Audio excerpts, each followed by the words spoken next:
I used Urshifu, I think, but I didn't win a match.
Goldie.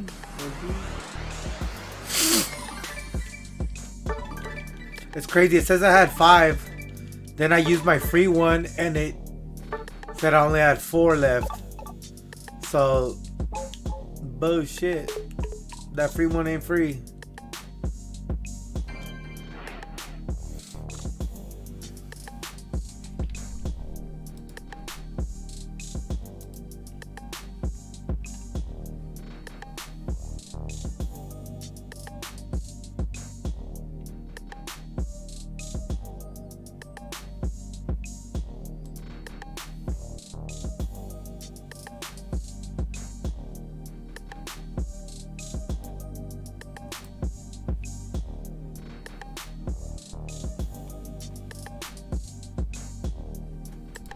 The Las Vegas Raiders are set to sign quite possibly the most Raider player ever. Y'all know the worst nightmare of y'all life?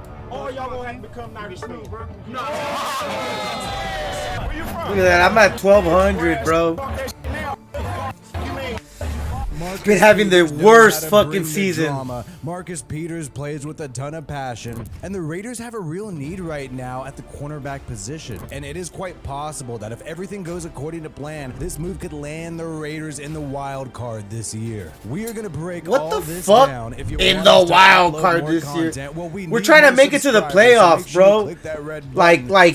Like we're trying to win the division. Fuck Mahomes. Football games, whether it's the pros or college ball, and even in the off season, I'll check out some weird sports like freaking soccer. And I love finding the best deals. This video is sponsored by SeatGeek, the #1 rated ticketed app. Football season is around the corner. The schedule is released. The tickets are available. I've used SeatGeek before to go to certain football games, hanging out at the Coliseum with the fans, getting a little rowdy. I was in Vegas when we made the playoffs at the tailgate. Had tons and tons of fun. And even recently I went to a soccer game because it's off season. I was bored as hell, and I do not like soccer. I'm sorry to say it. I like American football. But it was great that SeatGeek has all these different events that you can go No to. mames, güey. Any kind of sport, professional, semi-professional, or even concerts. Even if you want to go to the opera, take your wife out. Audrey even dragged me to a music concert, but you know you're primarily going to use these tickets to go see a football game this fall in Vegas or any city around America. Damn, And no SeatGeek more gives you a card rating to jerseys. show the best value of a ticket. That's what's so amazing about it. And you know I came through for you guys. I Use bought a my card promo jersey code for my Wi-Fi wife for when we were in $20 Vegas. off tickets at SeatGeek. That's $20 off your first Bought myself a purchase with Crosby promo code jersey, bro. Wi-Fi. You know what Make I'm sure you saying? hit the link in the Crosby's the description to future. download the app. And hopefully Should've I gotten see an you guys Adams at a jersey real too, football actually. game this year instead of But soccer. Marcus got my lady a Peters, card drafted in jersey. But now she wants a 2015, Garoppolo jersey, so might that's actually be hilarious. the most Raider player Soul ever. Savior We know he's gotten 22. into fights with Michael Crabtree. He loves to talk trash throughout a football game, and this caused some problems where Marshawn Lynch, his cousin actually, had to step in and help chill Marcus Peters out while they're in Oakland. And Marcus Peters and Marshawn Lynch ended up hitting up the town. They even rode the Bay Area Rapid Transit right after the football game. Peters has also gotten into it with another former Raiders wide receiver, and that is Amari Cooper. While he was with the Cowboys, he rattled this guy up good. Amari Cooper is usually dead quiet, and Marcus Peters had this man losing his mind after the Cowboys took a L to the Rams. And what's crazy crazy is Marcus Peters is even not afraid to get into it with other fans. He is not afraid to get in your face just because a keyboard warrior got brave one day and decided to holler some stuff out at Marcus Peters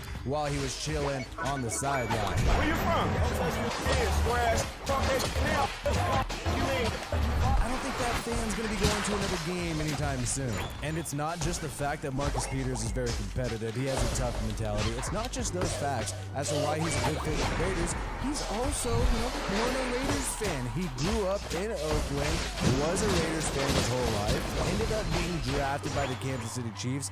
He can't do anything about that. And he's always had this big interest with the Raiders. There's always been this flirtation between Marcus Peters and the Raiders. Will it one day unite? Will it one day work out? And it reminds me of Marshawn Lynch with the Raiders. This whole time throughout his career, there was always these soft rumors around this yearning to maybe one day connect. And this is happening right now with Marcus Peters. Raiders fans have always wanted this guy, and right now in this moment, the Raiders do not have a solid veteran cornerback. They also did not draft a corner high. They only drafted Jacorian Bennett in the 3rd round. And Nate Hobbs, I like the guy. I think he's great, but this regime did not draft him, and he really balled out in that cover 3 Gus Bradley scheme as a nickel corner. And since then, he's dealt with injuries, and we're not really quite sure if this is going to be for what Patrick Graham wants to do. Marcus Peters is a 3-time Pro Bowler, 2-time first-team All-Pro, but he regressed while he was with the Baltimore Ravens towards the end of his 3-year contract that he signed in 2019,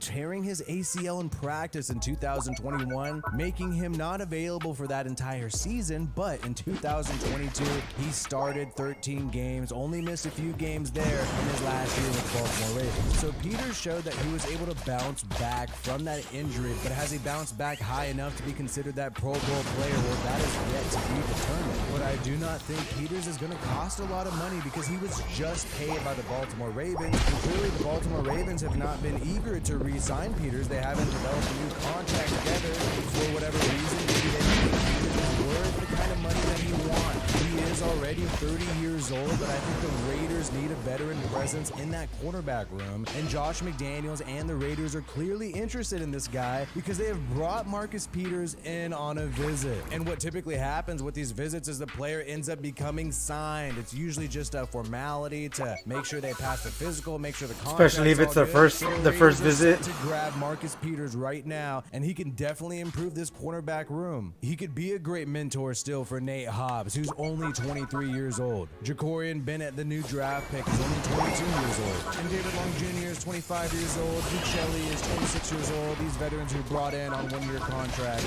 Marcus Peters could be a good mentor for all of these young guys. And right now, who would really be a better mentor than somebody like Marcus Peters for this cornerback room at this moment? Since Josh McDaniels and Dave Ziegler have arrived, the Raiders have seemed like they wanted to reshuffle the cornerback room. They did not extend Casey Hayward. They traded away the former 2nd-round pick Trayvon I didn't Mullen, score. I who was battling didn't. Injuries, but they did keep Amik I barely Robertson, farmed. the 2020 5th-round pick and the only 2020 draft pick still on the Raiders roster. That was the tragic draft class. So maybe Amik Robertson as well can carve out a role for him on the Raiders roster, along with the undrafted free agent Sam Webb, who saw appear in a lot of games last year. But this definitely makes the Raiders defense better. Adding somebody like Marcus Peters, we know that the defensive line is practically complete. Yes, the interior could be better. They grabbed Jerry Tillery towards the middle of the season last year. It does seem like they believe in Byron Young, the 3rd-round pick defensive tackle from Alabama, and they're obviously expecting a jump from Matthew Butler and Neil Farrell Jr. who they drafted last year. If the D-line seems complete, the safety room seems complete, the only question is the quarterback. Are the Raiders all in on these one-year vets like David Long Jr. and Duke Shelley? And now it seems like they're eager to add to that room. Defense that is better than last year. The defensive roster is at least clearly objectively better than last year. I think Josh McDaniels on the offensive side of the football is taking a gamble that Jimmy Garoppolo and Michael Mayer will be an upgrade over what the Raiders had last year on the offensive side of the football. But now when you're looking at the Raiders defense, you're only really looking at linebacker as a place where the Raiders Raiders can upgrade, and also interior defensive tackle, but that's more of a cherry on top because there is a couple lottery tickets there, a lot of rookies who could possibly pop off, who are gonna get some playing time this year. Either way, let me know how you feel about the Raiders cornerback room right now. I'm dropping Raiders content on this channel, I'm dropping NFL content on my Wi-Fi Willie NFL channel, and I'm also gaming, chilling. Who knows what I'm doing on Wi-Fi Willie Live? Make sure you subscribe to all these channels for more content from me. Peace out, and I hope you have a good one.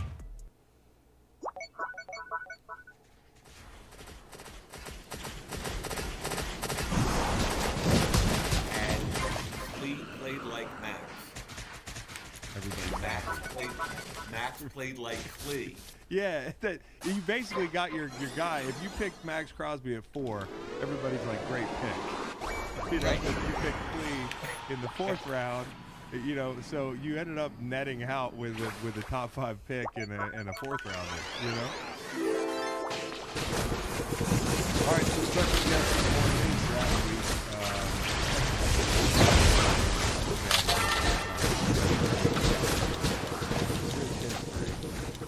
Together. Mike Mayock. Mike, how you doing? You know what, Chris? I was thinking about this podcast, and I was thinking of kind of the history of our families, right? You know, me and your dad go back when he was my recruit at Boston College. Yeah. And then we were teammates in the blue-gray game. And I'll never forget, it was the night before your draft. You had a big party. Right? You guys invited me and my daughter.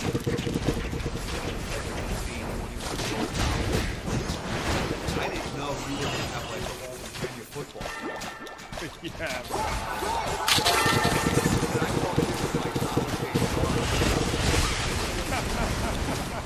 I felt like I walked my dog into the Lions Den. Lions Den, yeah. Don't worry, none of those guys have game. Well, one of them kept coming. Like, I thought that me and your dad, we would kind of intimidate everybody. Yeah, And your dad was, your dad was great. A couple guys were coming up to the table, and your dad was pushing away. Yeah. And this one dude kept coming back. And then he kind of got my daughter away when Howie and I were talking about something else, and he invites her on the bus. Oh, yeah. Dude, was he a skill guy or a big guy? He was cocky. I don't remember. He was a skill guy. He's probably a skill guy. Probably. I think I know who it is, but I don't want to dox him. And my daughter's like, Dad, you know, they seem like really nice guys. Can I go on the bus? And I was like, hell no. Are you kidding me? I was kicked off that bus too that night.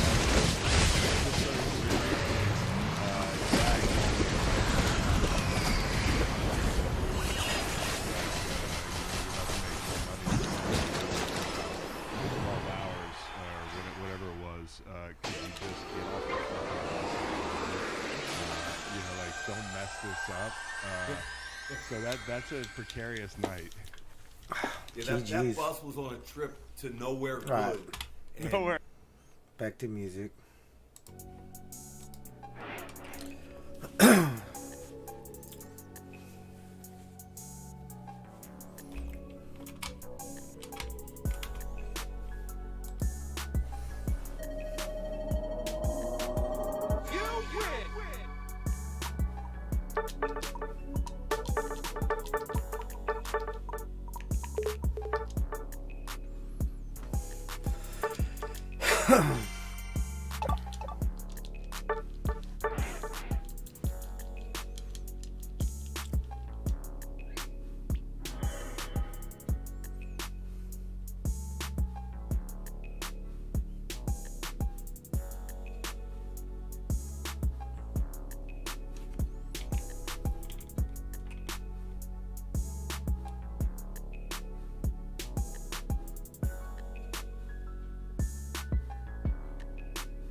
Ah!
So close, Wanna.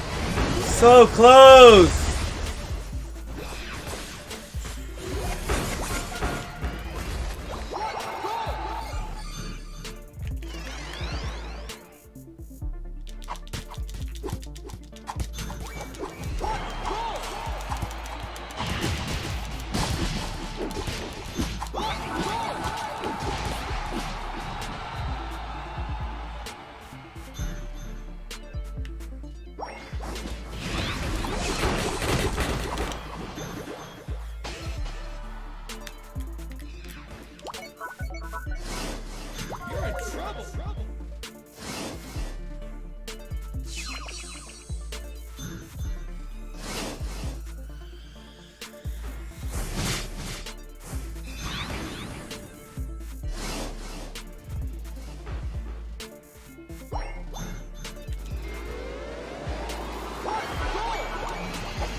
Time's up.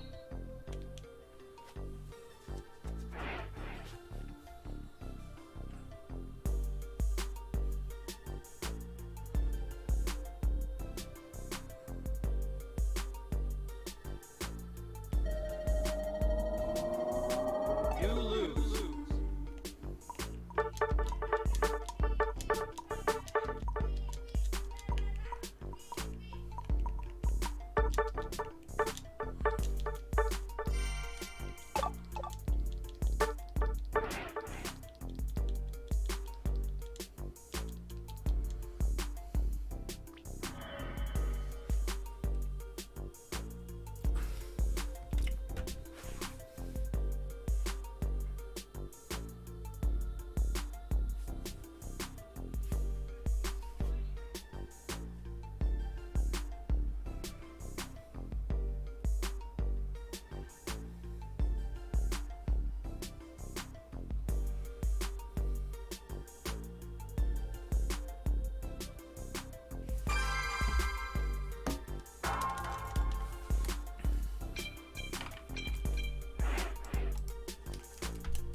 All special.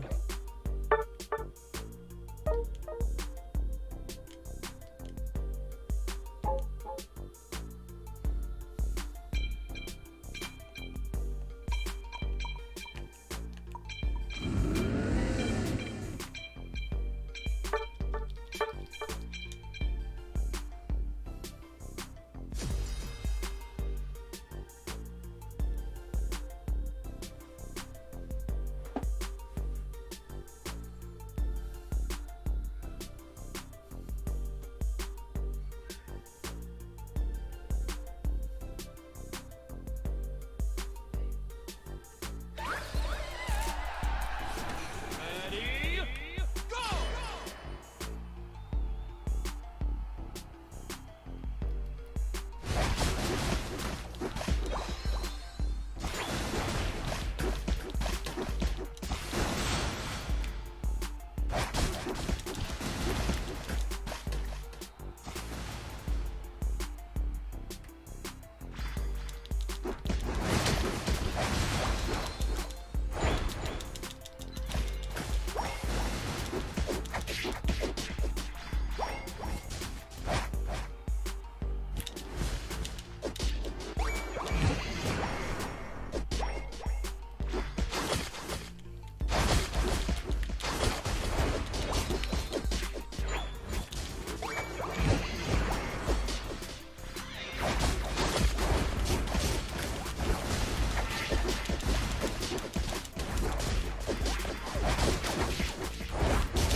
Fuck, I fucking whiffed that shit.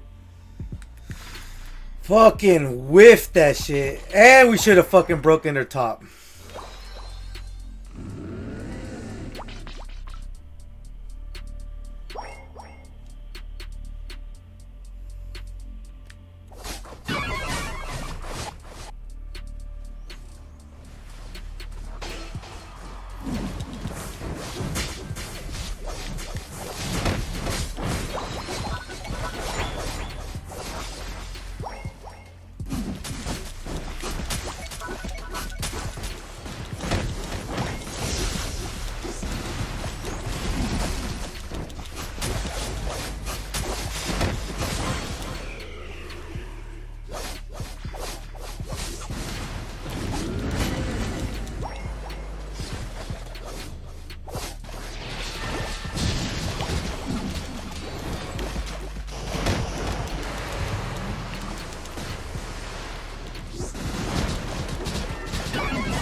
I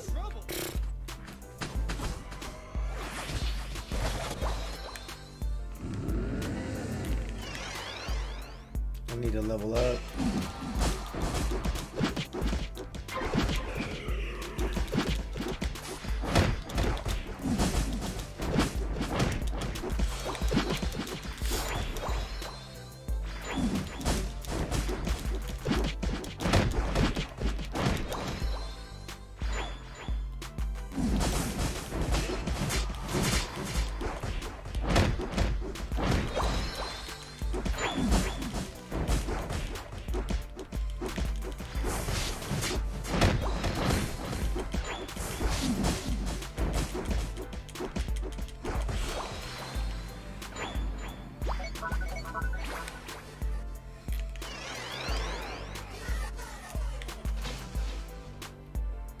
The final stretch.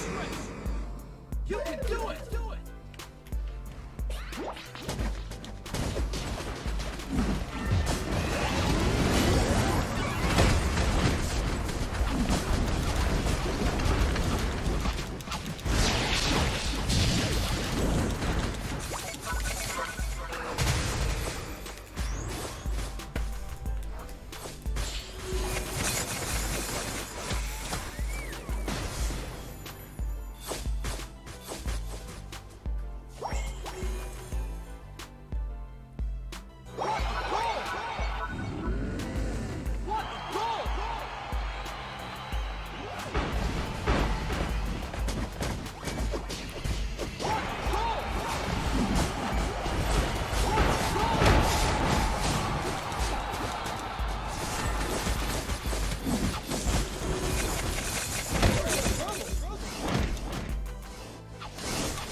I'm gonna fall under 1200, bro.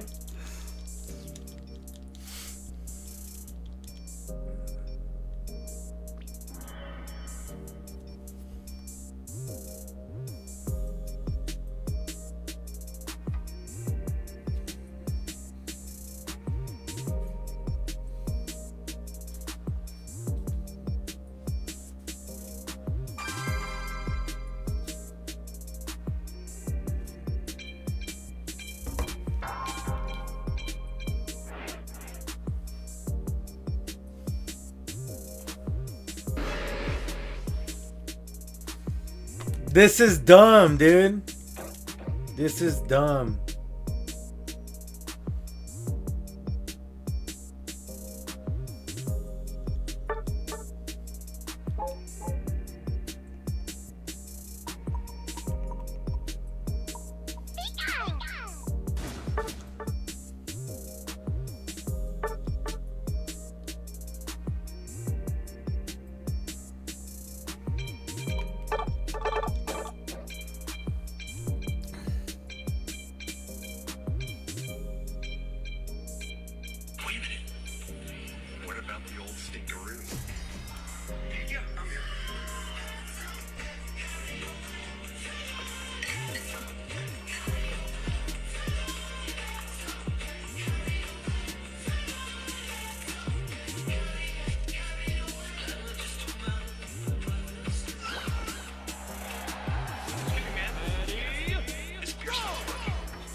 Still winning.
I would hope so.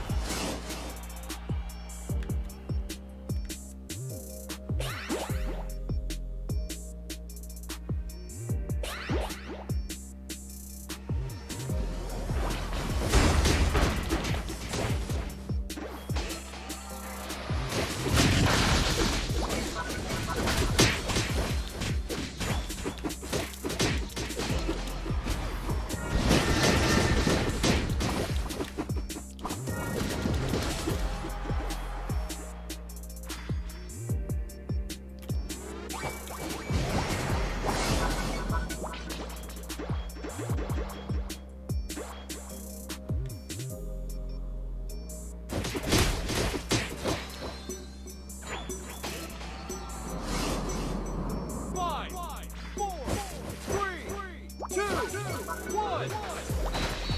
Time's up. Dumb.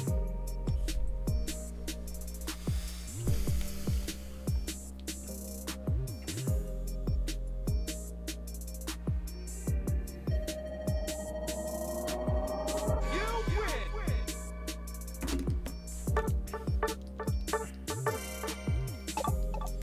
Plus 11 for a bot match? Nah, dude. This game is hold your hand. Like, bro, it's okay if you suck, bro. Like, this is crazy, dude. Plus 11 for a bot match. That is nuts.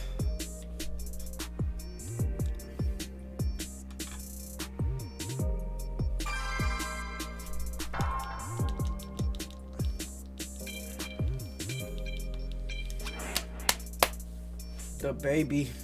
Just noticed that I had that down there.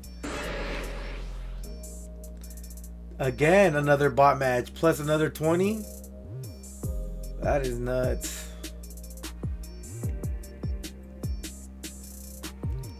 What if I lose this bot match?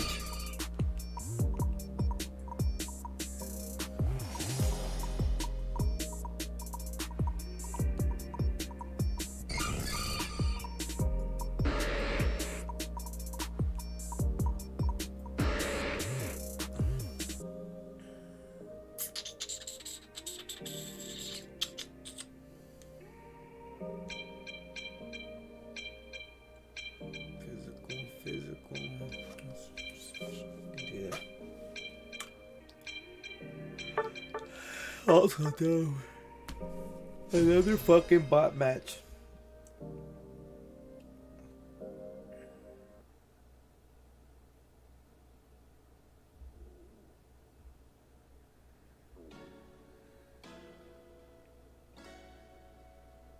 Ready, go!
Another plus 11? That's fucking ridiculous. That is fucking ridiculous. This game's coddling me.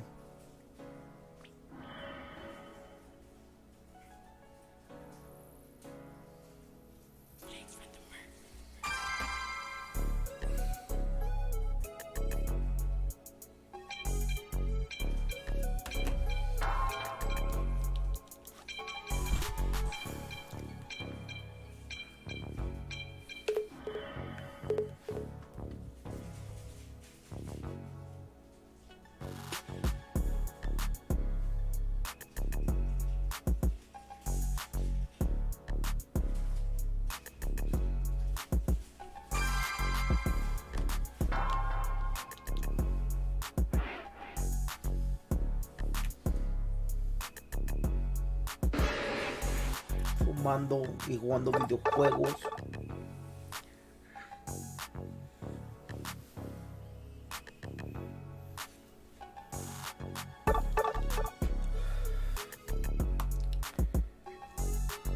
¿Y tú?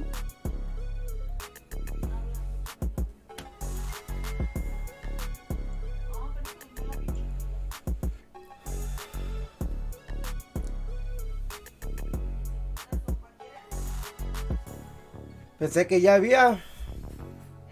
Pensé que ya había. Sopa. Me dijiste que trajiste sopa.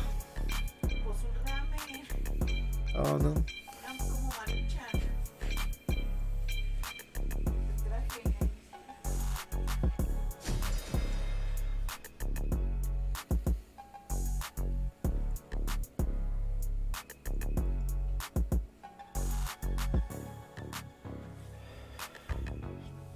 Smash Star.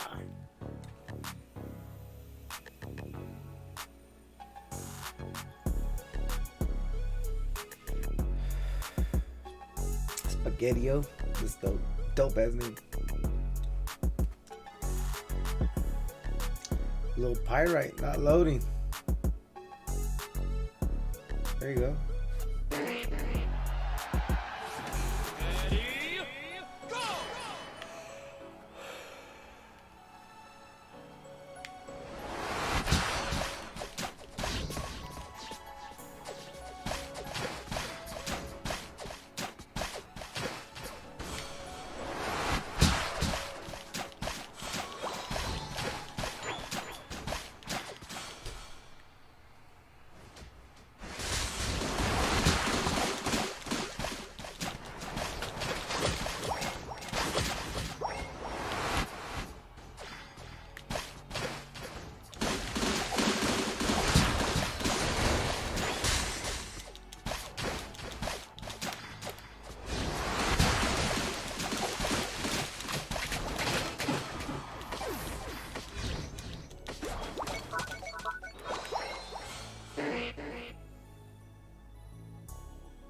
Why does it do that?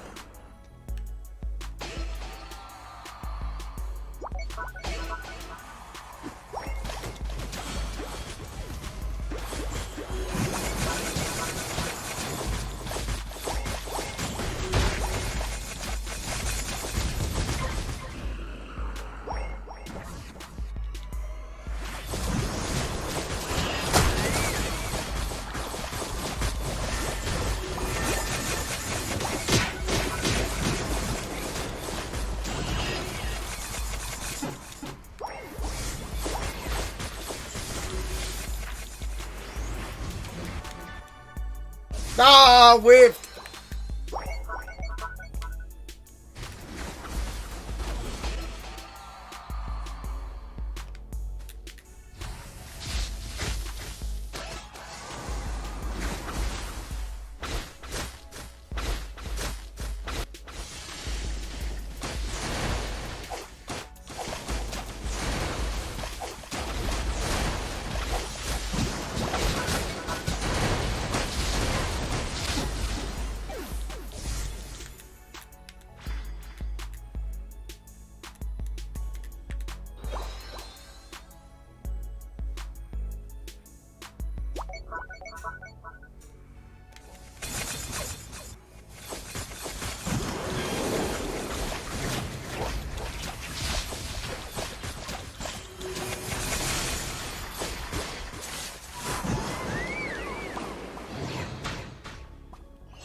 Lucky motherfucker!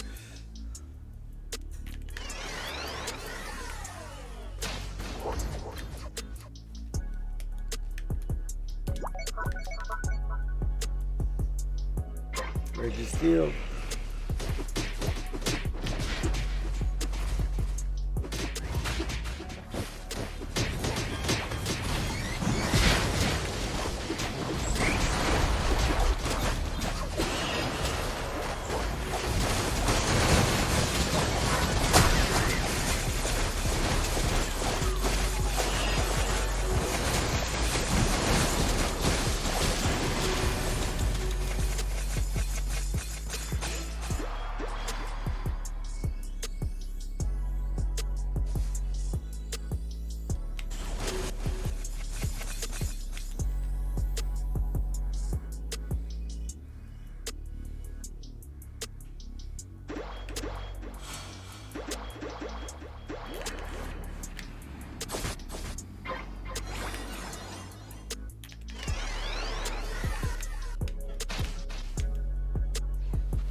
What's up, Big Pimpin'? What's hood, big dog? Not fucking just chilling. Macario? Macario? I was gonna say Mac-Acio. What's Gucci though? Hope all is well, Pimpin'. I was about to call you Mercutio, bro.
Too early.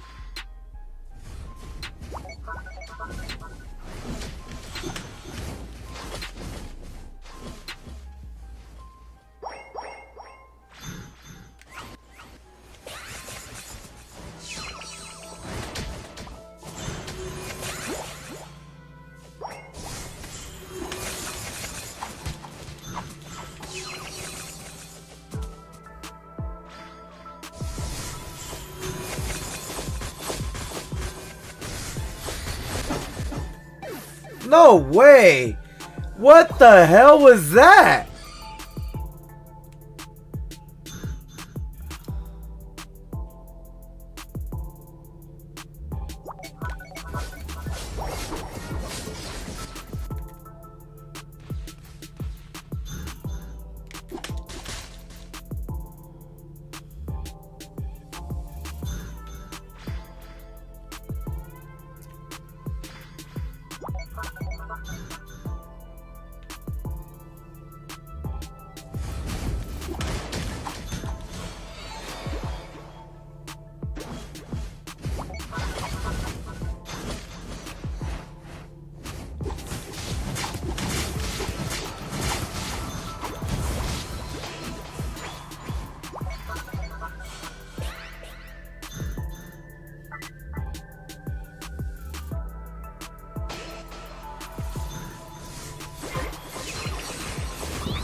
Why are you fighting him?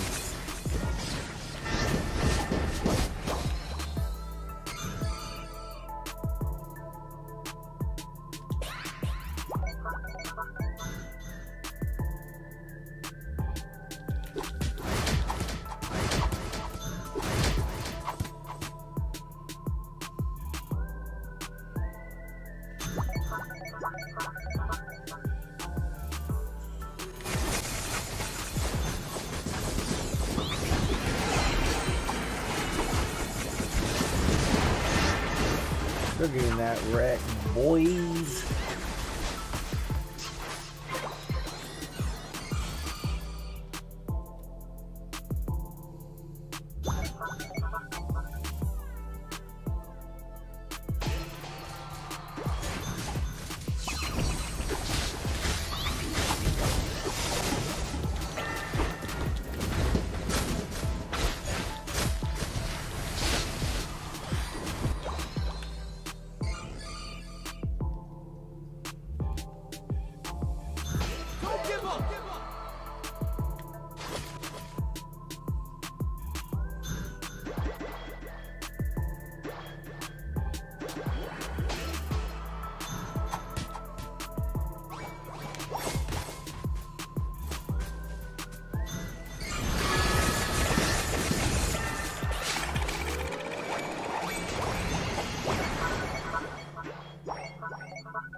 Mande, mi amor.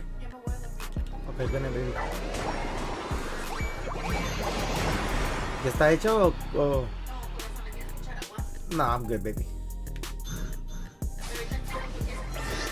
No, ahorita me los caliento yo.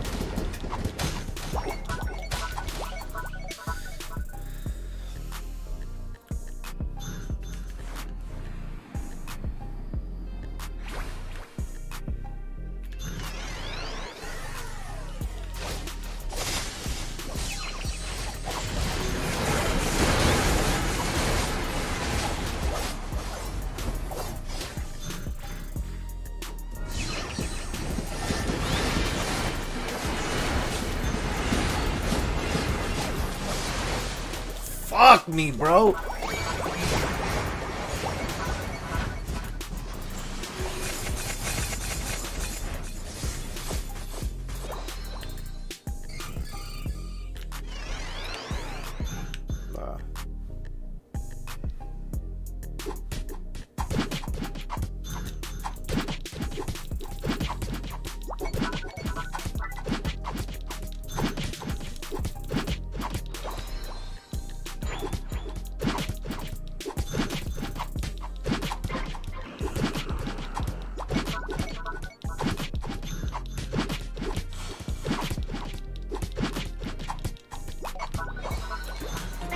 Final stretch. You can do it.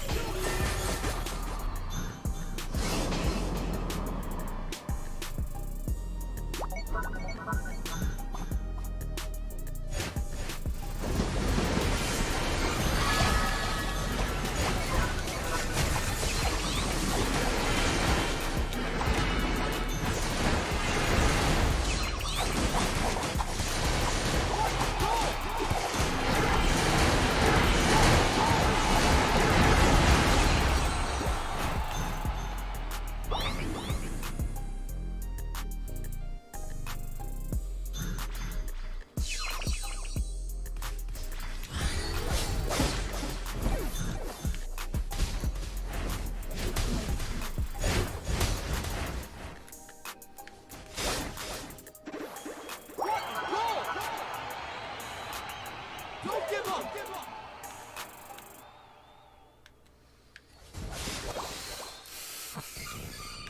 That was tough.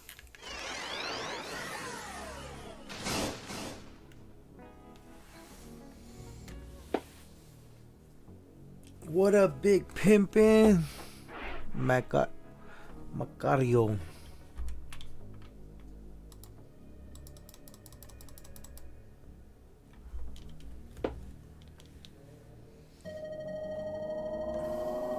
You lose.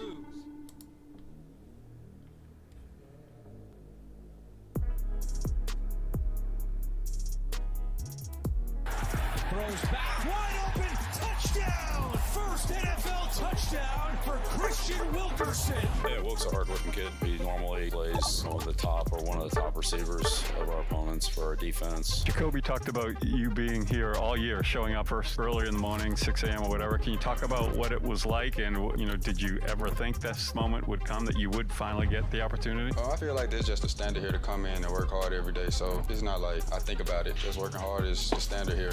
The Las Vegas Raiders continue to add to their wide receiver room. This is absolutely insane. The Raiders and Josh McDaniels have 11 wide receivers right now, and now 3 of these wide receivers are actually former Patriots because they had a new addition today. crazy. We're gonna get into what this means for the 53-man roster. And what Probably it's like gonna mean a for somebody crazy-ass like Hunter fucking, Renfrow. But the Raiders rotation, signed today. but Christian I don't Wilkerson know. just signed a contract right there. This is Aaron Wilson of Pro Football Network reporting on this. And Wilkerson is an unproven wide receiver. In 2020, he was an undrafted free agent, floated around with the Titans, floated around with the Patriots, and actually played some preseason football and regular season football with the Patriots. Did a good job, wide open, did a good job here, but he is going to add some wide receiver depth, and Josh McDaniels has technically worked with this guy, has technically been around this guy in 2020, in 2021. Wilkerson is 6'1", 214 pounds. The last time he appeared in a regular season football game was against Jacksonville in week 17 of the 2021 season, picking up 4 receptions there on 8 targets. And And last year, he did play in some preseason against the New York Giants, had an 83.6 PFF grade, 99 yards. You love to see that. So still productive against NFL talent. He has proven it. And this guy seems like he's a fiery spirit against the Panthers in joint practices while he was with the Patriots 8 months ago. He got in a little bit of a scuffle that ended up starting a brawl, and everything went absolutely crazy at practice. But really, what does this mean for the rest of the roster? And what does it mean for players like Hunter Renfrow, where now I'm looking at this and I'm just thinking, wow, how can this guy possibly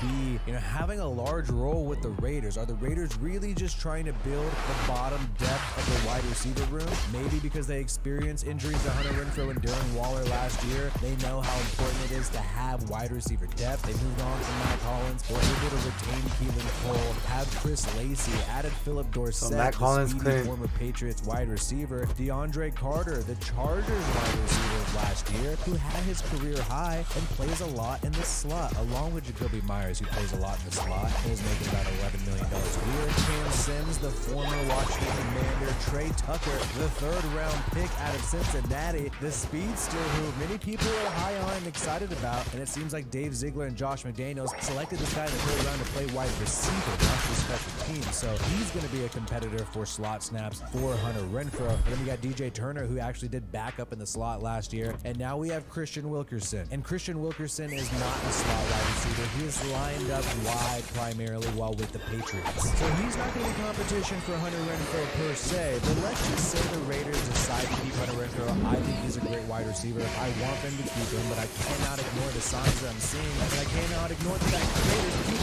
adding wide receivers and wide receivers that they've worked with previously. 11 wide receivers now, starting 53 wide receivers, starting 5 wide receivers probably week 1. We're going to go Devontae Adams for sure, Jacoby Myers for sure, obviously, Trey Tucker for sure. Let's just assume Hunter Renfrow stays. That's 4. And then Philip Dorsett, you want to keep him. He's a speedy guy. They signed him. They recruited him. They seem excited about him. And if the Raiders only kept 5, you're going to say they're going to cut DeAndre Carter, Keelan Cole, or maybe Cam Sims or Christian Wilkerson, who they just signed. I don't know about that. We know some of these guys are going to go to the practice squad, but somebody like DeAndre Carter or Philip Dorsett, they're not going to be able to go on the practice squad. They are going to be plucked by somebody for sure. And I will also add Keelan Cole to that list. So I sense something is going on. The Raiders receiver room is drastically changing, but I do think at the end of the day, the Raiders have more depth at wide receiver this year so far going into the season compared to last year. Once Waller went down, once Renfrow went down, and when Devontae Adams is double, triple covered, the Raiders really struggled last year to do anything with just Matt Collins and Keelan Cole. So I think they're playing it smart here, giving themselves insurance policies in case that scenario happens again. Maybe Austin Cooper or Michael Mayer isn't too hot. Maybe Jacoby Myers is not 100%. But ultimately, somebody like Christian Wilkerson, who they just signed today, is still unproven, and we cannot assume that they're a lock to make the 53-man roster. Training camp is just around the corner and the preseason. Make sure you subscribe to this channel for more Raiders content from me, Wi-Fi Willie. Peace out. I hope you have fun.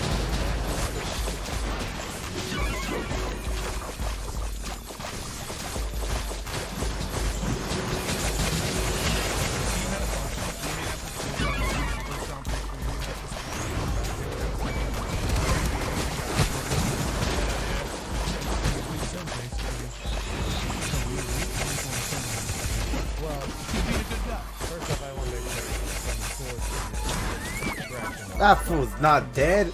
No way. No way. Basically, yeah, you said it. You did around. How's Jodrio not dead, dude? Deal with it. I just want to know, is that a normal thing? See, I actually didn't this happen at the draft? I think this happened at the draft. Malik Willis, you're talking, weren't you? No, this I believe it says left by the draftees. Yeah, I think it was Troy Vincent.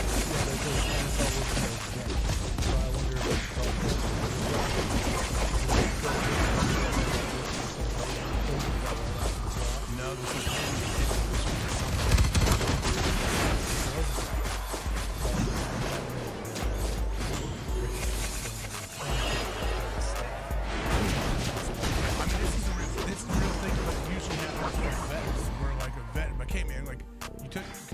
after practice, everyone comes in, you're talking, you have like minutes or so.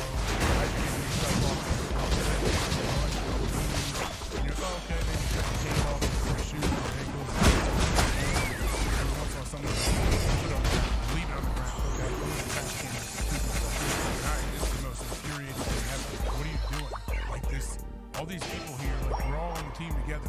not like, they don't specifically work to pick up your dumb trash because you couldn't throw it 2 feet into the trash can. It's usually vets that will kind of find the guy, maybe scare a guy early, and then they get that, and then they can pass it on if they can.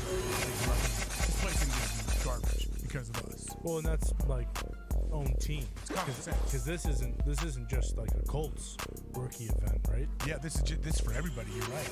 Yeah, it's great. Like, and especially the fact that obviously he didn't do it knowing that people were going to talk about it. He didn't do it to try to get on camera or whatever. He doesn't want to. AJ, some other tweets are calling this a rookie like a specific thing. The Colts could have had a rookie orientation kind of thing where they, I know that we had it's usually on the weekend of rookie minicamp, I think. And vets would come in and maybe do a little presentation to the players or like go over things, how to handle giving money to your family, all of that stuff.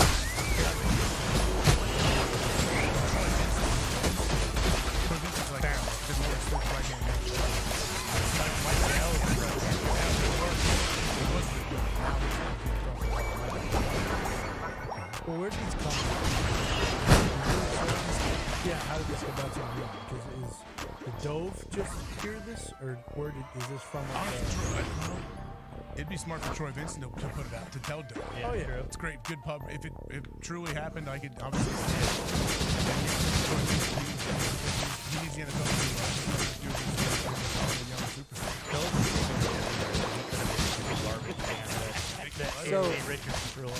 So we're being told that this was a pre-draft event, not necessarily affiliated with the Colts. Oh, like a function. I love how we're really digging. We're really digging down on what the event was. Well, wait a minute. So what did this one play? So a lot of people. Okay, he's the leader of all these. These guys are all alpha, all price. And this is the guy saying, "Hey, this is good guy." Feels like there were 30 assholes drafted. It's a one dude draft. Yeah, they did. Did the Colts win the draft now because of this? Yeah, and maybe I've just been oblivious to it, but him being 20 years old is absurd. Oh my God, that's nuts. I mean, that is. And to have that kind of high character and integrity at 20. Are you kidding me? How excited are people in Indianapolis right now? Well, if it's like, yeah, I mean, we're talking like 8 guys who are like just like thrown it on the ground. They're like intentionally benching the water. Stomp it, so the whole that's classic cafeteria. I think we're in good mood then. Is he going to start day one? Yes. Yeah. Even though Gardner Minshew's here. Even though Gardner Minshew's here, yeah, he's the guy. I mean, they took him at 4 overall. How long do you want him to sit behind someone? Now you can't. Throw him in the fire. It's not like they have expectations for the year either, so. And they've already, you know what they've done, which I appreciate? Other teams go the opposite way. And I've heard Michael and Barty talk about this, to where now we pump people up.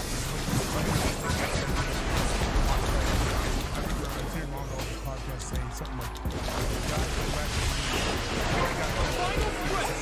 he is light years apart of where he was last year. They always want to say this. And then Longo's like, come on, you're doing it for this kid. You're telling your fan base all this stuff and expectations. We would be realistic.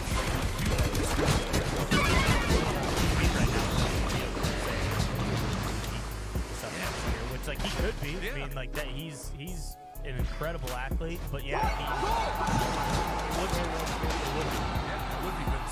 I don't think the team's doing him any favors when the team comes out and does that. That's why I think it's cool that isn't Chris Ballard already said we're gonna stumble a little bit. It might not they drafted him because of where his ceiling is. Yeah. So good. Let people know. Like we're gonna see some flashes of brilliance. You're gonna love what you see at times. You want him to have those back. Well, it's the same deal. When you have a guy like him, you don't need him to be an incredibly efficient passer out of the gate. Like he can win a couple games by rushing for like 150 yards. Yeah, you don't get that with Gardner Minshew. And it's the best side. Like the people around the team.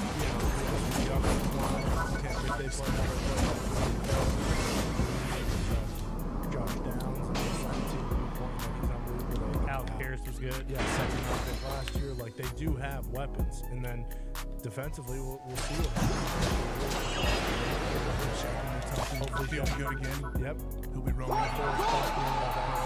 Like they do have athletes everywhere. It's studs all every level. We see Troy Vincent Sr. here. Look at the breaking news. I'm on the list. 8-10 minutes. The prospects record heartfelt act of kindness, humility, and service. By midnight, it just had to be shared with the brother. Still not measured. 2, 1. You nailed it.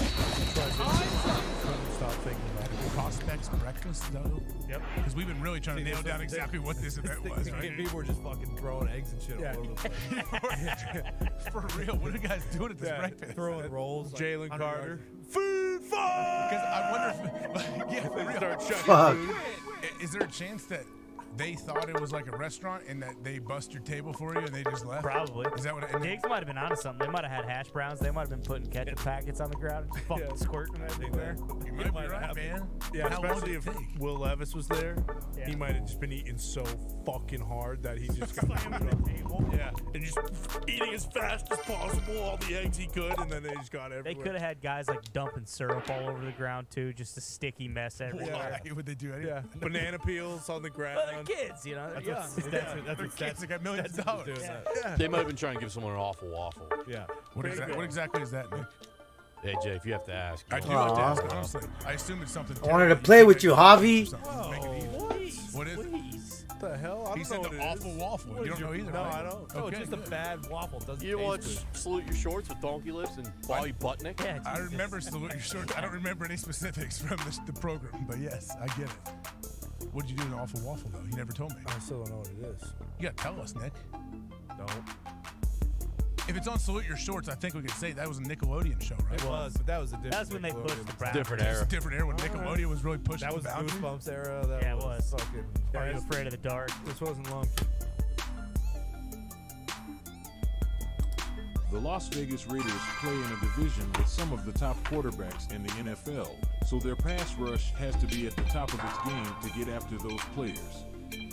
Unfortunately for the Silver and Black, their pass rush was not one of the better units in the NFL in 2022, as they recorded just 27 sacks, third fewest in the league. The team addressed this need for pass rush help through the 2023 NFL Draft with Tyree Wilson, who can play off the edge or on the interior. They also brought back Jerry Tillery, who the team signed off waivers midway through last season. Tillery showed improvement as a rotational player with the Raiders as he posted 10 tackles and 2 quarterback hits. He also posted 9 pressures and 8 hurries. Tillery played 203 snaps on the interior and 55 off the edge, according to Pro Football Focus. His versatility is What the something fuck the is Raiders going on, can use guys? as he carves out a role for himself as a depth piece on the defensive line.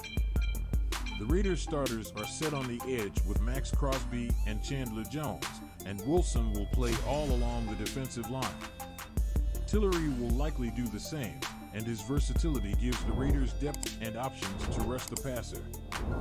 Jerry Tillery's production in his new role with the Raiders can end up being the best thing for him and the team.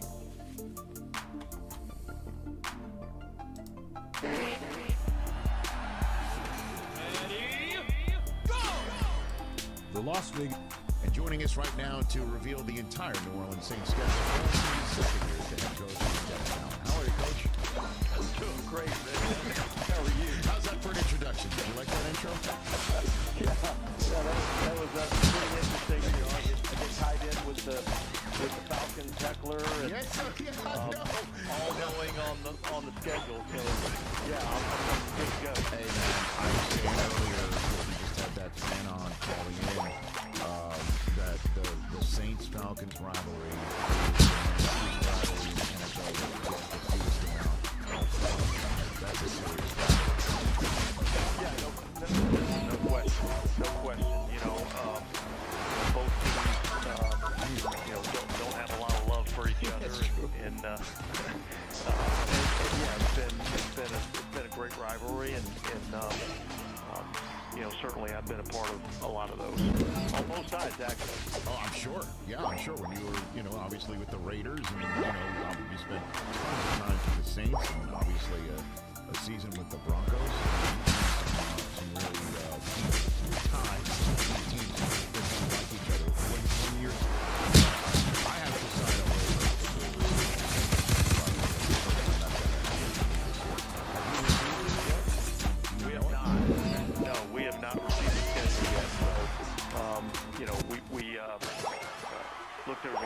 nasty rumors out there that we were going to be going to Germany this year, and that was the, you know, we were kind of under the impression that we weren't, but yet see it, and it comes out. It came out today, obviously. So now we know we're not going to Germany. So that was a little bit of a relief. Because it is obviously a European. Yeah, look, it's like it. You know, last year was interesting because you know, it was a home team, so we knew we were going to London. We knew that the game was going to be in week 4 or 5. Look, I felt like, man, that's early to have a bye week, and so you kind of get, you know, there's a few options you get. You get a chance to say, well, we don't want to play this team over there. You know, we get an option to choose whether or not we want our bye after that game, or you know, want to take the bye later in the season. And you know, knowing we were going to be able there in week 4, we decided, well, look, let's don't take the bye. We'll take the bye after week 4. I'd rather it be somewhere later in the season. And then what we do is the bye week 14 and just flip-flop. But yeah, that's, I think it's good for the NFL. I do think it's difficult on the teams, not just the players, but coaches, staff, the equipment guys, the video guys, everybody that's got to worry about all the logistics of the travel that's involved in that. And then the time zone difference as well. You know, I've called a few of these games. It's a bear, to say the least. So, you know, when let me just ask this question, and obviously we'll get more on the Saints. Just generally, the idea I hear from fans all the time is maybe a team could be based over there. Do you think that could ever happen? Would that be, you know, feasible? Do you think, well, Coach? Look, I think there'd be a lot of logistics that would be involved in that would be difficult in terms of again, you know, the travel from the States to Europe and dealing with that 6-hour time difference or whatever the case may be, and the travel coming back. I think that's challenging, and then with the team that would be based over there, I think there'd be a lot of logistics that you would have to deal with in terms of, you know, how many home games in a row are they going to have, and then the travel to the States, you know, and then how many weeks would they get away in the States? I just think there's a lot of logistics that would be involved in that would make it.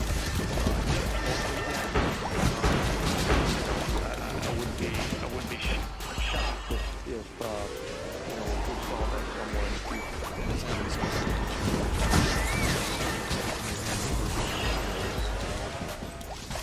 Who open, right? And then the second thing was that what are the potential weather games that we're going to be dealing with late in the season? I think those are two things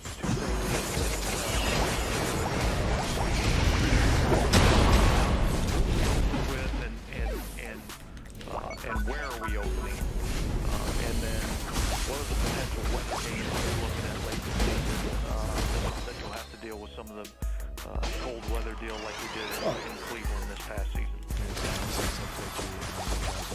What have you learned about Derek Carr that you didn't know already? Oh well, I don't know that there's anything that I didn't know already. I feel like, you know, I have a pretty good feel for the person and the player. He's been outstanding in the game. The entire offseason program actually got a little bit early so that he could get settled in. He's been a great addition for us up to this point, and really looking forward to, you know, having him as our quarterback. Well, I mean, when you have him there, obviously, you know, you would know him from back in the day, but is anything different about him in this league? Dennis? We've got a lot more kids now than we did back when I drafted him with the Raiders. I just think you see a really mature individual.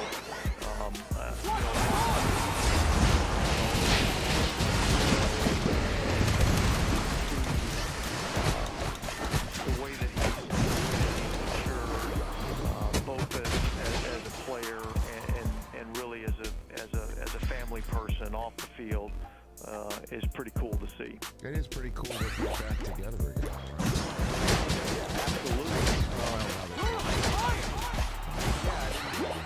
I didn't get a chance to work with him for a long time there in Oakland, but was always followed his career, and really he was the guy that when the season was over and we knew that there was going to be some quarterbacks available on the market, he was a guy that we quickly identified as somebody that we thought fit our culture, that we thought fit the things that we want to be able to do schematically from an offensive standpoint.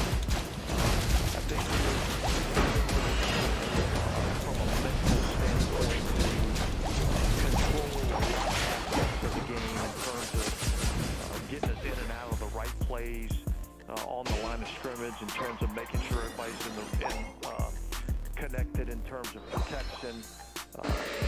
That's something that we felt like, he should have, and he's been Dennis Allen here on the Rich Eisen show.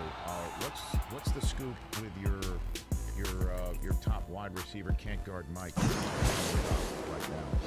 Yeah, so I would say right now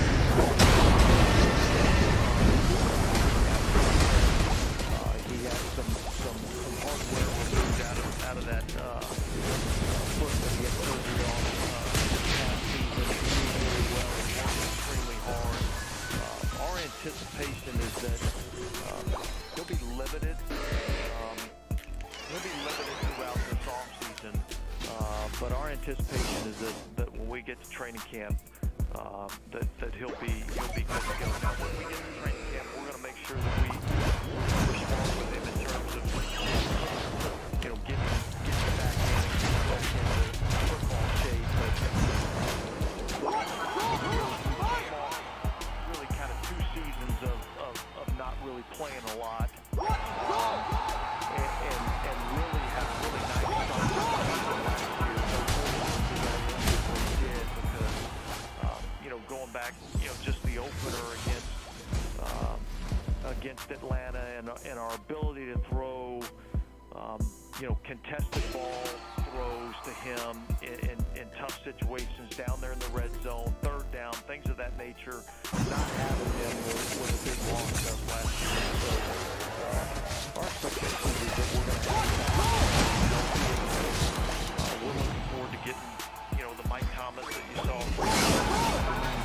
Obviously I'm asking you potentially the most uncontrollable. How the fuck that fool get his ult again? No way! No way!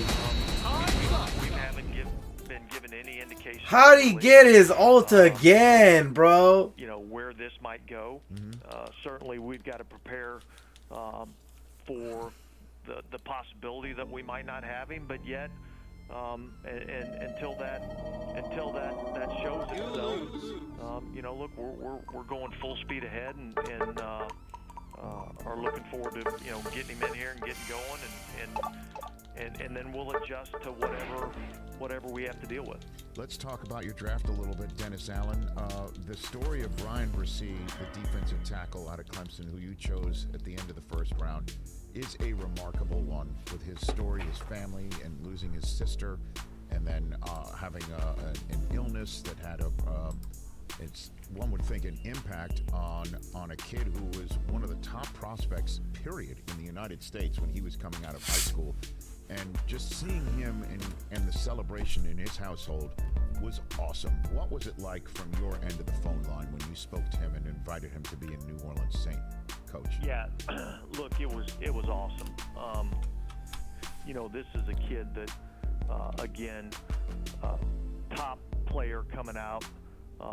When he came out of high school, had a productive freshman year, was really off to a pretty good start as a sophomore, before he had an ACL injury, and then going through all the things that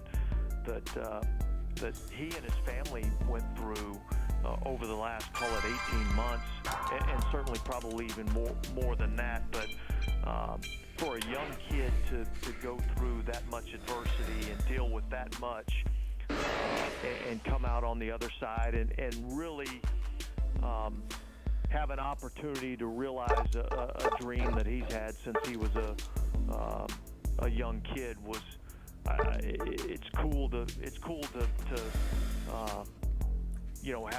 have a part in that, and so look, we went and visited him at Clemson, had a chance to have dinner with him, had a chance to meet with him, had a chance to put him through a workout. He's a great kid.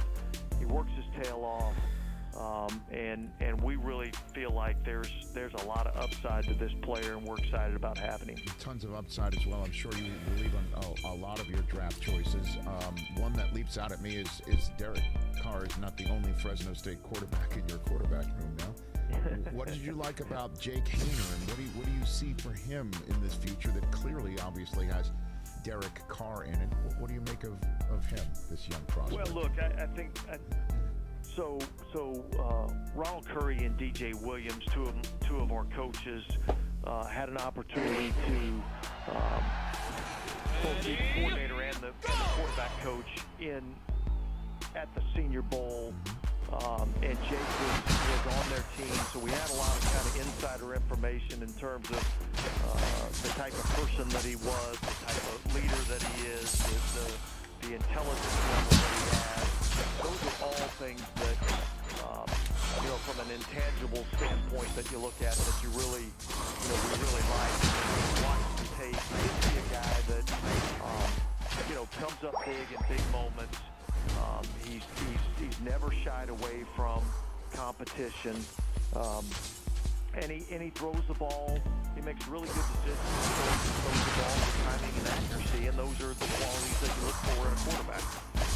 In a few minutes left with you, Dennis Allen, just real quick.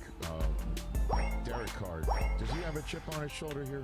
What do you got for him? The comment he made at the Pro Bowl at the Skills Challenge, where he was lighting it up, and he was like, if I play here, I might still be here.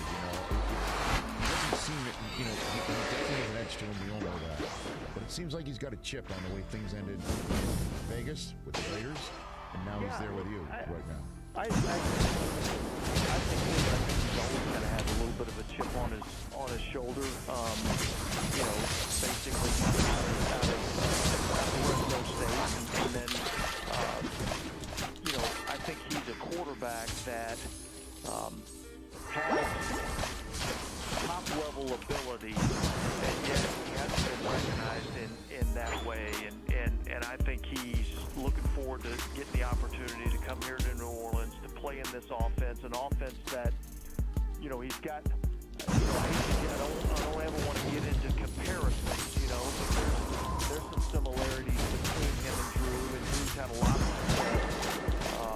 success in this offense. So I think he's really excited about getting that opportunity to play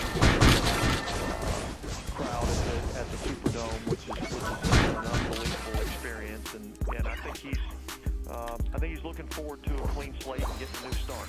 And then the last thing here, then you brought up the old days, obviously with Breeze and the Superdome. I got to be honest, the NFL Network's turning 20 this fall, Coach, and I will never forget. It's still top 5 for me. I'll never forget the opening of the Superdome. You were there. You were part of the coaching staff, and the moment that's now memorialized by a statue out in front of your home building with Steve Gleason.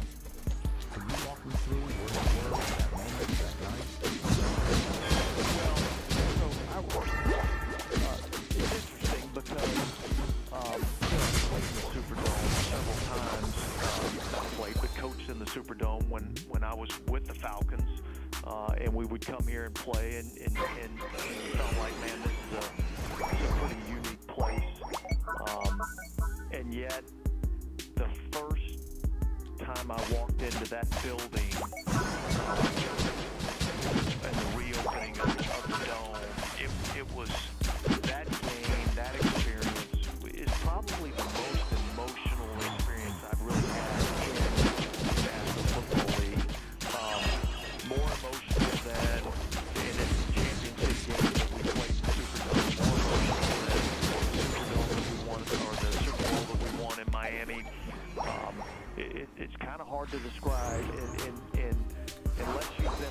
of it, you don't really understand the unique bond that this team and this city has together. And I think really that moment really galvanized this team and this city together, and it was pretty special to see. It was.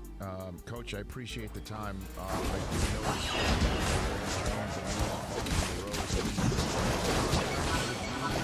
and the Saints, how is he feeling? This is obviously an incredible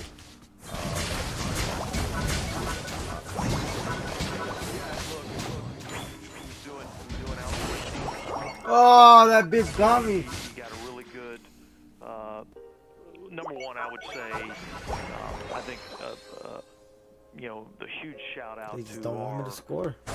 Medical group, and particularly for being able to identify this and making sure that we have the proper medical treatment for Foster. I think he's doing outstanding. Great. And the type of treatment that he's receiving, we don't anticipate that there's going to be any limitations at all in terms of participate and recover. And I think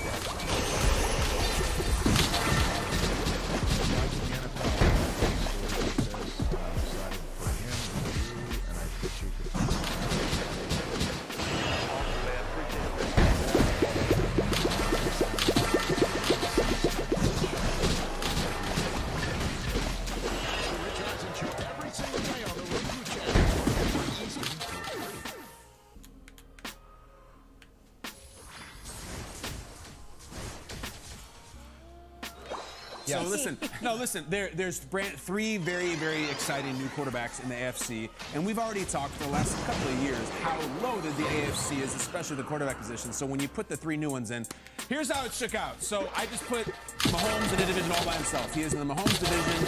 Then you got Burrow and Allen. Yeah. Then you got Rodgers showing up in New York, Lamar new contract, and Herbert. Then it gets really interesting. Russ, after one of the strangest seasons ever. Deshaun ditto for different reasons. Then there's just Planet Jimmy. I just got him here all by himself. Jimmy is so original for all his faults and all his things by himself. No way. This one. These no are like, way. I feel like they're still underclassmen, but they're So growing up dumb. fast.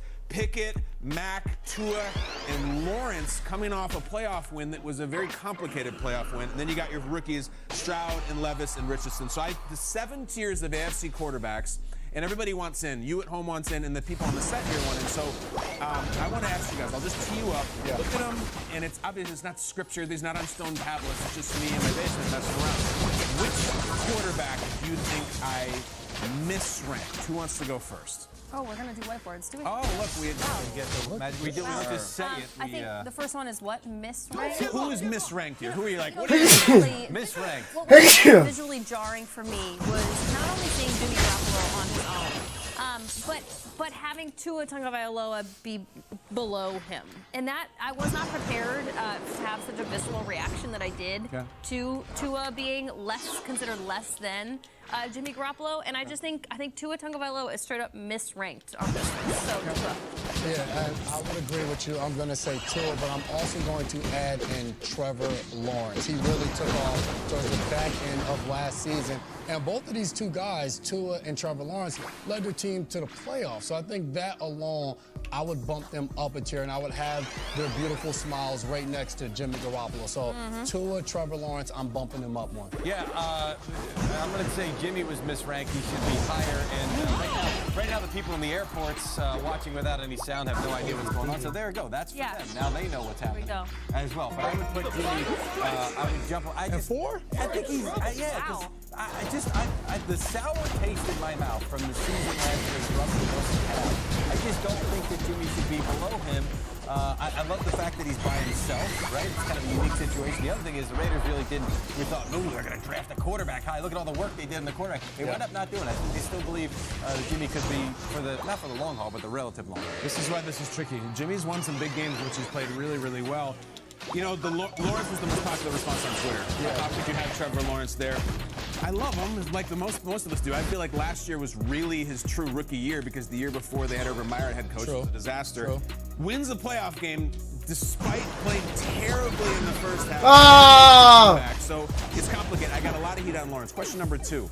Of all these guys coming into this season, look forward to 2023 season, who is most likely to jump up a tier, to go in the elevator, get in, maybe go from 6 to 5. Guys, maybe go from 5 to 2, whatever you want. Mike, what do you think? Here's Trevor with an arrow to show you which direction he's going to go, because this upcoming season, year 2 for him, is where quarterbacks really jump up. Wait a second, Jason McCourty just looked at me and said, can you count, dude? It's year 3 for him. No, it's not. I agree. That first year never happened. I agree. Doesn't exist. The Urban Meyer experience, throw it out. This is year 2 with Doug Peterson. He did a great job in year 1. I think they're going to be even better in year 2. Yeah, I'm not mad at that because Trevor already should be in 5, and maybe he jumps up to 4. Maybe he jumps up to 3 in that category with those guys. I am going with Lamar Jackson. I have the dollar signs under it. He got paid. As I look at this list, I feel like Lamar has possibly gone through the most change this offseason. Obviously, Rodgers switching teams, but for Lamar Jackson, getting a new offensive coordinator, also getting some weapons, adding Odell Beckham, drafting Zay Flowers. The running game is what it is. I think Lamar Jackson has a chance to step up and get into that category with Burrow and Josh Allen. So I am going with Lamar Jackson on this one. This flirts with the he better kind of category too, but the one that I picked up was going to. They're there. In fact, they're up in the sky, thousands or millions of them. We don't yet know how many. But the proper explanation of why light doesn't escape from a black hole is still a matter of some debate. And one explanation, which perhaps Einstein might have given, is that light carries energy.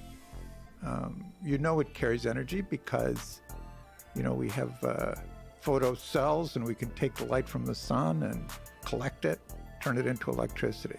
So there's energy in light. And anything that carries energy is subject to a gravitational pull. Gravity will pull at anything with energy. Tough. Now it turns out that the gravitational pull exerted by an object is proportional to its mass. And so if you get enough mass in a small enough region, you can prevent light from escaping. And let me flesh that out a little more. If you're on the Earth and you're on a rocket ship leaving the surface of the Earth, and if we ignore the friction from the air, if your rocket accelerates up to 11 kilometers per second, that's escape velocity. And it can, if there were no friction, it could just continue forever to the next galaxy. On the moon, which has less mass, it's only 7 kilometers per second. So, but going in the other direction, if you have enough mass in one place, the escape velocity can become the speed of light. If you shine light straight up away from the Earth, it doesn't have too much trouble. It's going way above the escape velocity. And, but if you have enough mass there, even light can't escape the escape velocity. And according to Einstein's theory of relativity, there is an absolute speed limit in the universe, the speed of light, and nothing makes any sense. Nothing could be self-consistent if there were objects that could exceed light speed. And so in these very, very massive regions of space-time, even light cannot escape.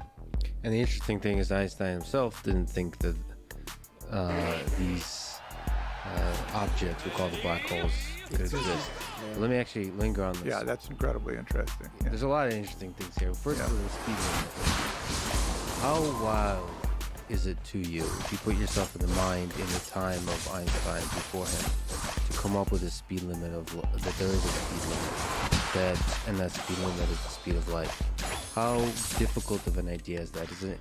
You know, you said from a mathematical physics perspective, everything falls into place, but he wasn't perhaps maybe initially had the luxury to think mathematically. He had to come up with it intuitively. Yes. So like, how counterintuitive is this notion to you? Well, is it still crazy? No. It's a very funny thing. Best discoveries seem completely obvious in retrospect. Even my own discoveries, which of course are far lesser than Einstein's, but many of my papers, many of my collaborators, you're all confused. Try to understand something. We say, we've got to solve this problem. We'll get all confused. Finally, we'll solve it. We'll get it all together. And then all of a sudden, everything will fall into place. We'll explain it. And then we'll look back at our discussion for the preceding. And literally be unable to reconstruct how confused we were. And how we could ever have thought of it any other way. And so not only can I not fathom how confused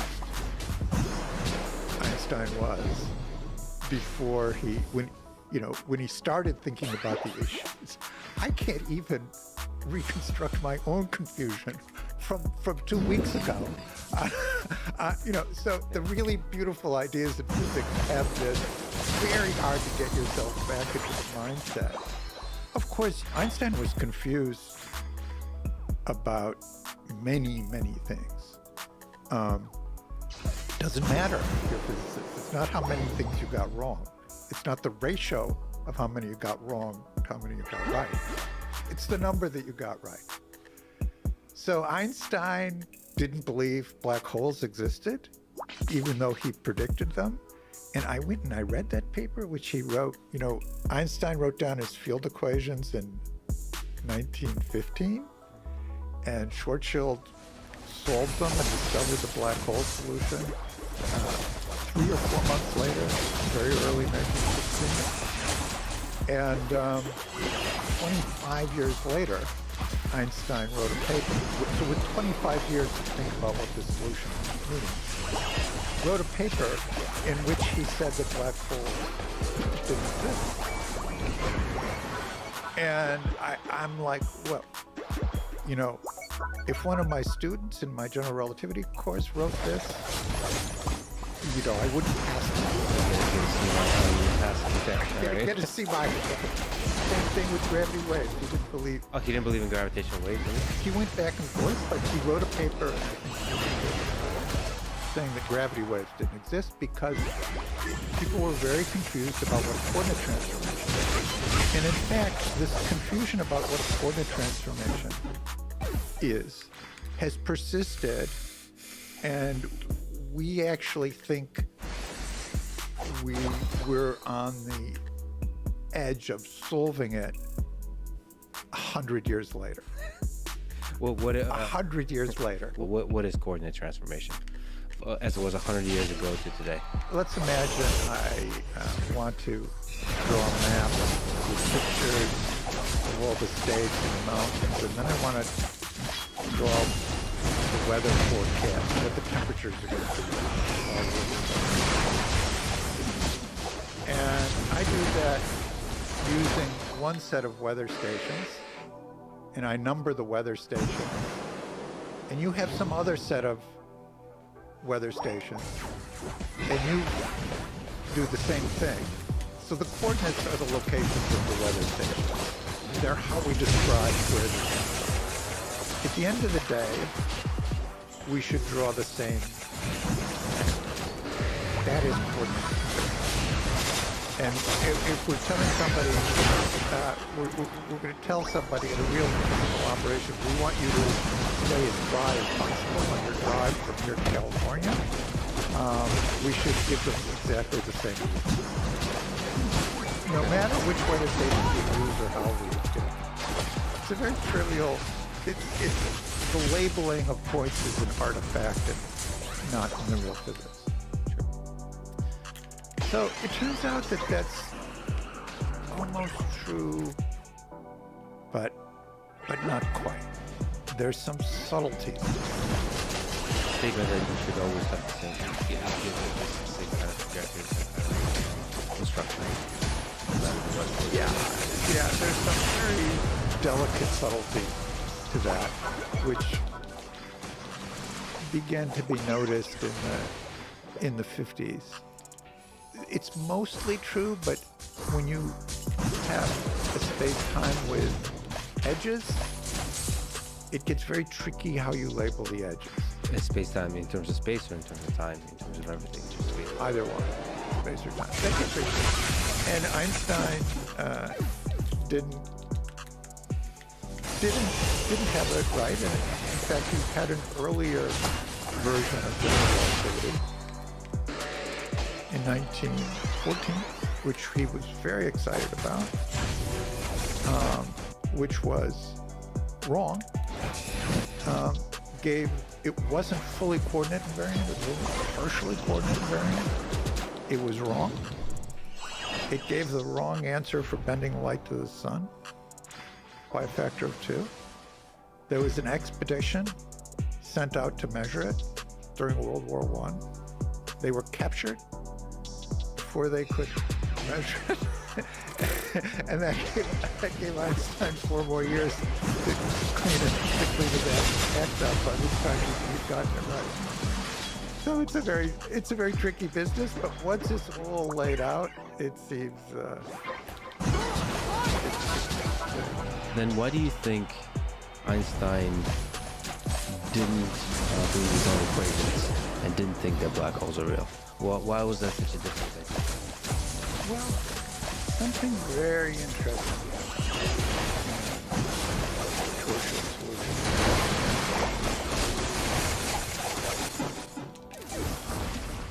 I think his reasoning was ultimately wrong, but let me explain to you what it was. At the center of the black hole, behind the horizon, in a region that nobody can see and live to tell about it. At the center of the black hole, there's a singularity, and if you pass the horizon, you go into the singularity, you get crushed, and that's the end of everything. Now, the word singularity means that it just means that Einstein's equations break down. They become infinite. You write them down, you put them on the computer, and the computer hits that singularity, it crashes.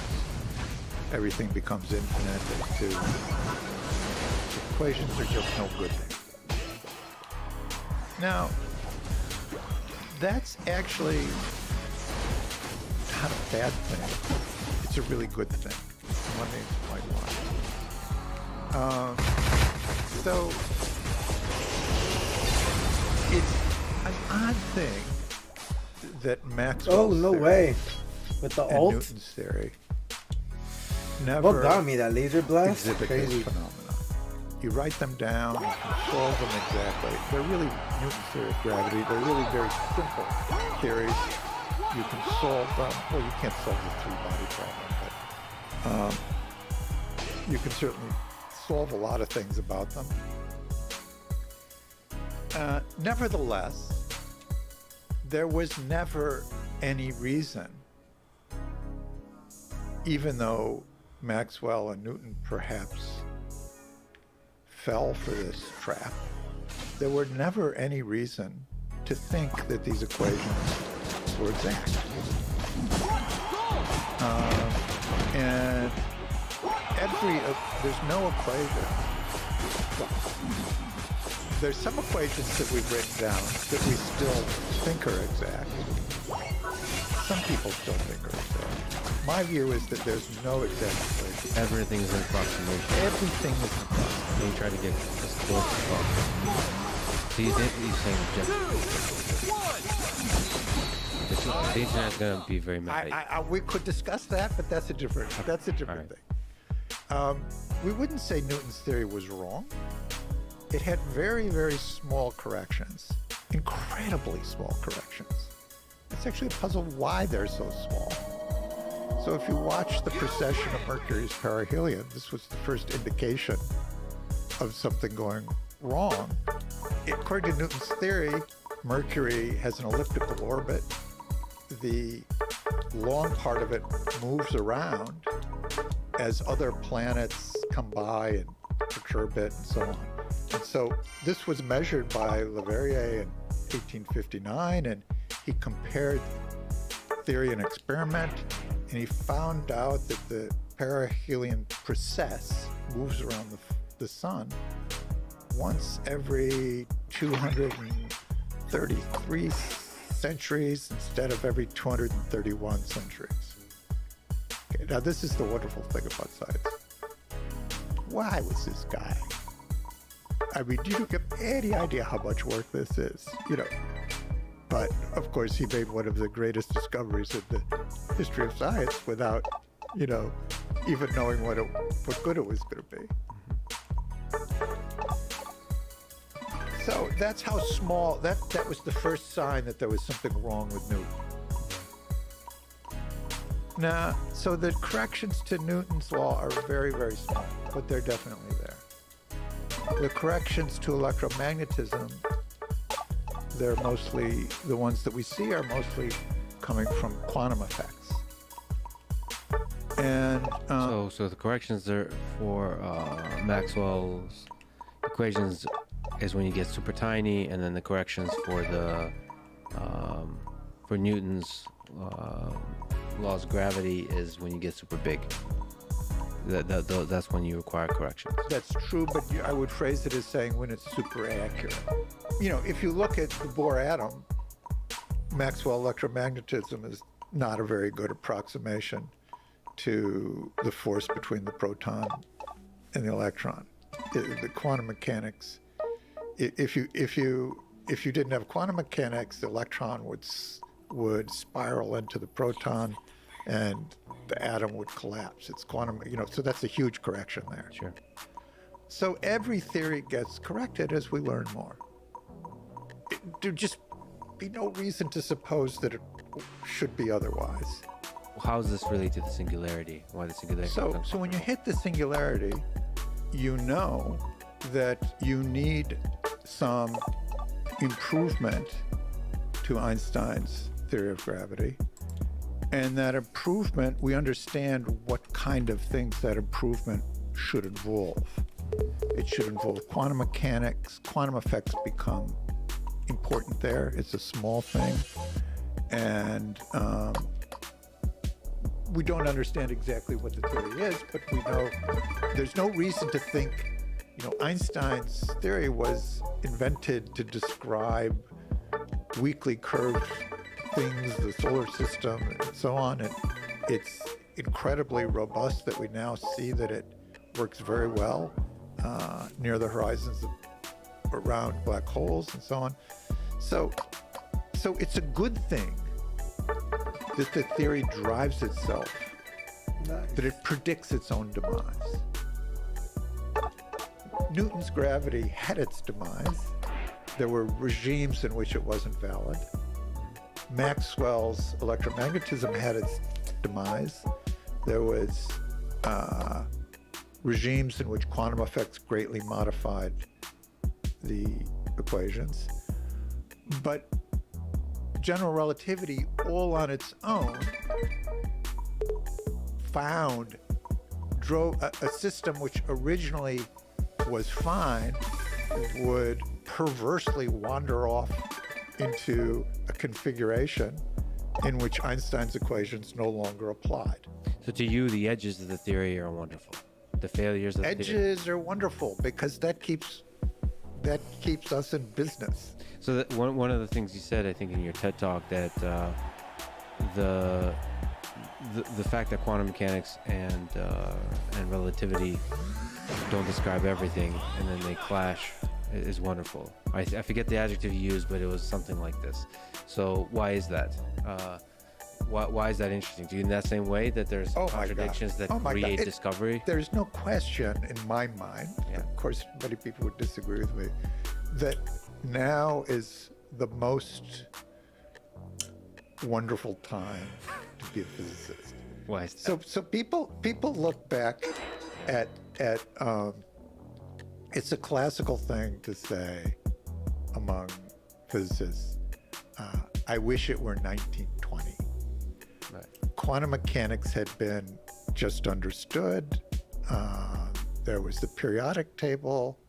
But in fact, that was such a rich thing that what a lot of exciting stuff happened around 1920. It took a whole century to sort out the new insights that we got. Especially adding some experimental stuff into the bunch, actually making observations and integrating all the experimental thing. All the computers also help with visualizations and all that kind of stuff. Yeah. It was a whole sort of wonderful century. I mean, the seed of general relativity was the incompatibility of Maxwell's theory of the electromagnetic field with Newton's laws of gravity. They were incompatible because if you look at Maxwell's theory, there's a contradiction if anything goes faster than the speed of light. But Newton's theory of gravity, the gravitational field, the gravitational force, is instantaneously transmitted across the entire universe. So you could, if you had a friend on, in another galaxy with a very sensitive measuring device that could measure the gravitational field, they could just take this cup of coffee and move it up and down in Morse code, and they could get the message instantaneously over another galaxy. That leads to all kinds of contradictions. It's not self-consistent. It was exactly in resolving those contradictions that Einstein came up with the general theory of relativity. And it's fascinating how this contradiction, which seems like maybe it's kind of technical thing, led to a whole new vision of the universe. Now, let's not get fooled, because lots of contradictions are technical things.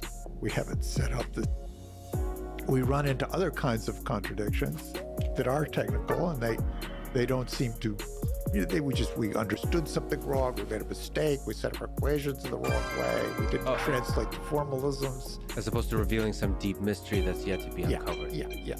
And so we're never very sure which are the really important ones. But to you, the difference between quantum mechanics and general relativity, the tension, the contradiction there seems to hint at some deeper thing that's going to be discovered in the century. Yes, because that one has been understood since the 50s. Pauli was the first person to notice it, and Hawking in the early 70s gave it a really much more visceral form. And people have been hurling themselves at it, trying to reduce it to some technicality, but nobody has succeeded. And the efforts to understand it have led to all kinds of interesting relations between quantum systems and applications to other fields and so on. Well, let's actually jump around. Okay. So we'll return to black holes. I have a million questions there, but let's go into this unification, the battle against the contradictions and the tensions between the theories of physics. What is quantum gravity? Maybe what is the standard model of physics? What is quantum mechanics? What is general relativity? What's quantum gravity? What are all the different unification efforts? Okay, so again, 5 questions. Yeah. It's a theory that describes everything with astonishing accuracy it's the most accurate theory in the history of human thought. Theory and experiment have been successfully compared to 16 decimal place. We have that stenciled on the door where I work. You know, it's an amazing feat of the human mind. It describes the electromagnetic interaction, unifies the electromagnetic interaction with the so-called weak interaction, which you need some good tools to review the weak interaction. And then there's the strong interaction, which binds the quarks into protons. And the forces between them are mediated by something called Yang-Mills theory, which is a beautiful mathematical generalization of electromagnetism, in which the analogs of the photons themselves carry charge. And so this, the final piece of this, of the Standard Model, everything in the Standard Model has been observed, its properties have been measured. The final particle to be observed was the Higgs particle, observed over a decade ago.